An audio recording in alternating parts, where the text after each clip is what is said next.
অবশেষে সেঞ্চুরির দেখা। ১১ বছর পর ঝলক দেখালেন সানজামুল। দীর্ঘ অপেক্ষার অবসান ঘটালেন স্পিন অলরাউন্ডার সানজামুল ইসলাম। ১১ বছর পর প্রথম শ্রেণীর ক্রিকেটে সেঞ্চুরি তুলে জাতীয় ক্রিকেট লিগের ২৭তম আসরে রাজশাহী বিভাগকে এগিয়ে রেখেছেন তিনি। ঢাকার বিপক্ষে চতুর্থ রাউন্ডের প্রথম দিন শেষে রাজশাহীর সংগ্রহ ৯ উইকেটে ২৭৫ রান।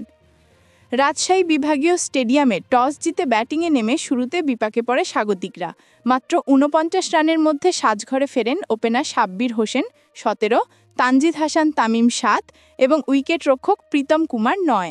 চতুর্থ উইকেটে সানজামুলকে সঙ্গী দিতে ক্রিজে আসেন তাওহিদ হৃদয়। দুজন ৫০ রানের জুটি গড়লেও হৃদয় ৩২ রানে থামেন। এরপর সাব্বির রহমান রোমানকে নিয়ে আরও ৭০ রান যোগ করেন সানজামুল। হাফ সেঞ্চুরির কাছাকাছি গিয়ে ৪৭ রানে আউট হন রোমান। ষষ্ঠ উইকেটে শাকির হোসেন শুভ্রর সঙ্গে জুটি গড়ার সম্ভাবনা থাকলেও শুভ্র ৯ রানে বিদায় নেন। এরপর লোয়ার অর্ডারের ব্যাটারদের নিয়ে ছোট ছোট জুটি গড়ে পূর্ণতা পায় সানজামুলের ইনিংস। ১৮১ বল মোকাবিলা করে ১৩ চার মারেন তিনি। শেষ পর্যন্ত ১১২ রানে আউট হন দিনের খেলা শেষ হওয়ার মাত্র ২৩ বল আগে। এটি তার প্রথম শ্রেণীর ক্রিকেটে দ্বিতীয় সেঞ্চুরি। এর আগে ২০১৪ সালে চট্টগ্রাম বিভাগের বিপক্ষে ৮ নম্বরে নেমে ১৭২ রানের দুর্দান্ত ইনিংস খেলেছিলেন তিনি। দিন শেষে অপরাজিত আছেন ওয়াসি সিদ্দিকী এবং আব্দুর রহিম।